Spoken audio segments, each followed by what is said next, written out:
Hi everybody, it's Elizabeth from Country Sampler. Spring is one of my favorite times of year because it combines three of my favorite things: flea markets and garage sales, flowers, and because of Mother's Day and the end of the school year, gift giving. Today I'm going to show you three different ways that I use some damaged thrift shop items to make some floral arrangements that I am giving to my mother-in-law and some teachers that I know.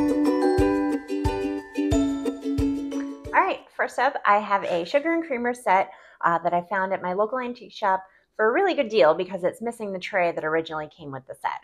It's by Old Royal China Company. I think it dates to about the 40s, but I'm not 100% sure. I bought it because it reminds me of my mother-in-law, who has a really beautiful purple and green bedroom in her house. I've stayed there many times, and it's very relaxing and it's very sweet.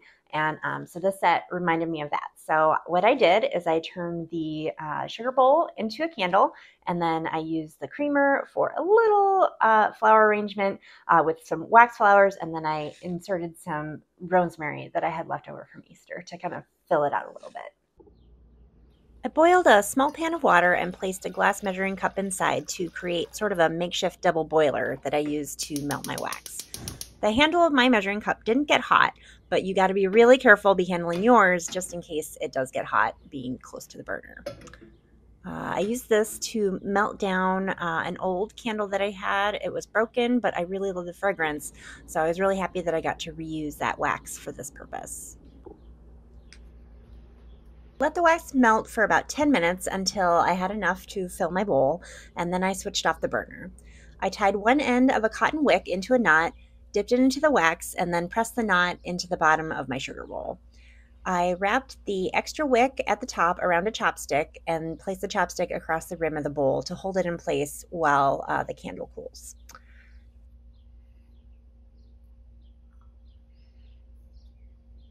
After that, I poured wax into the bowl really carefully. You don't want to splash it around and get it onto the rim because it's hard to clean up. I used the extra wax for another candle, but if you're done, make sure you get rid of it responsibly. Don't pour it down the sink. Pour it onto some paper towels or paper plate and throw that away. When your new candle is cool, trim the wick down to about 1/2 inch and you're done. For a tiny arrangement like this one, wet floral foam is your best friend. Cut a piece to fit inside your creamer and then trim the sides as you need to in order to make it fit.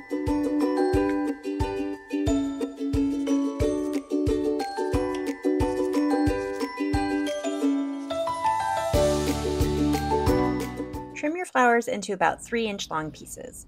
I selected wax flowers because not only are they adorable, their stems are pretty strong, so they're really easy to insert into foam. Insert trimmed floral stems into the floral foam, starting with one in the middle and spacing 6 or 8 stems out evenly around it.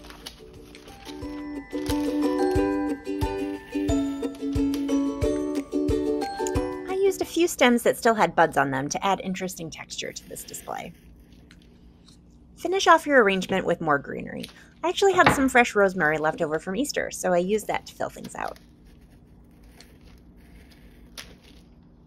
And now that those projects are completed, I'm going to go ahead and just put it in a little gift basket just to keep it together since it doesn't have that tray that it was supposed to have with it. And I included like a little cute thing of coffee just to kind of round it out. And then I'll let my kids go ahead and give it to Grandma Susie for Mother's Day. All right, my second project was involving a bean pot that I found without a lid. So its value is reduced, but I still saw potential in it. I decided that I would turn it into the vessel for a floral arrangement with just hydrangeas. My son's teacher loves country style, and so I figured it would be a nice way to give her a little gift for Teacher Appreciation Week, which is coming up. I use hydrangeas because I feel like it gives you the most bang for your buck.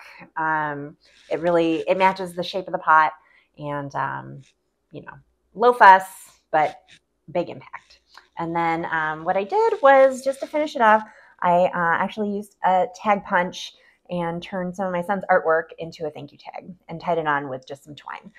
So it's very simple, but I think it makes a really nice presentation.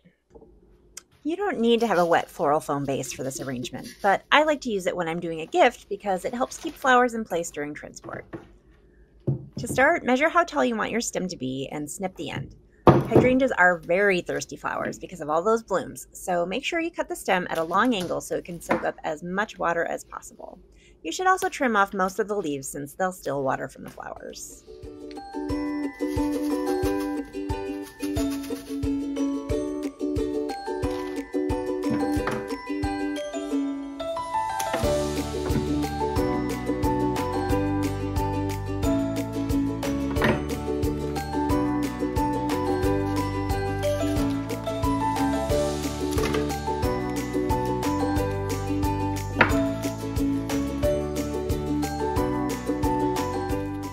Like I said, hydrangeas love water and they can be a little temperamental, so make sure you keep the stems saturated and use flower food in your water if you have it.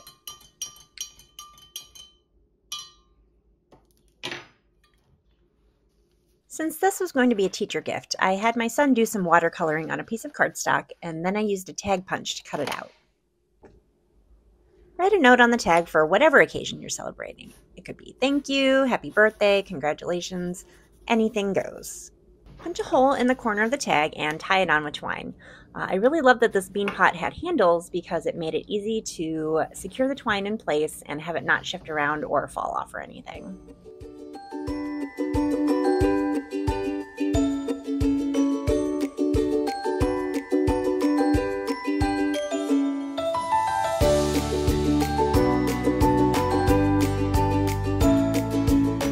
My third project was turning this crock into a planter for some ranunculus and pansies that I had left over after I did the pots at my house. The crock is sad.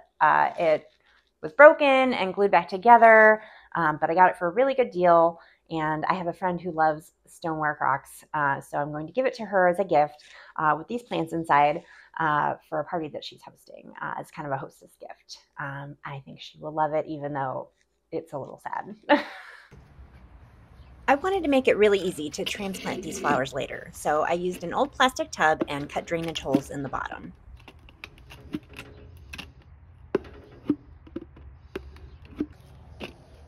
Place your biggest flower in the container first, and then fill in with smaller flowers around it.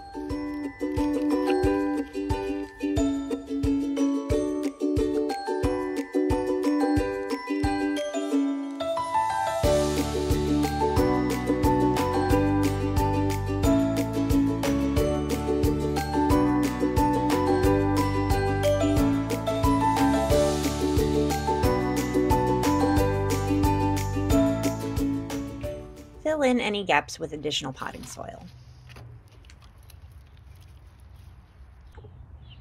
To dress up the crock a little bit, I placed a napkin inside. I picked a solid blue to match the design without distracting from it, but you could have a lot of fun with pattern and color and anything you like, depending on what occasion you're celebrating.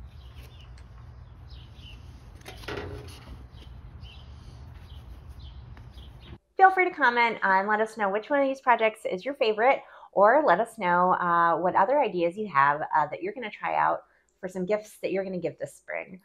Thank you for watching, and we'll see you next time.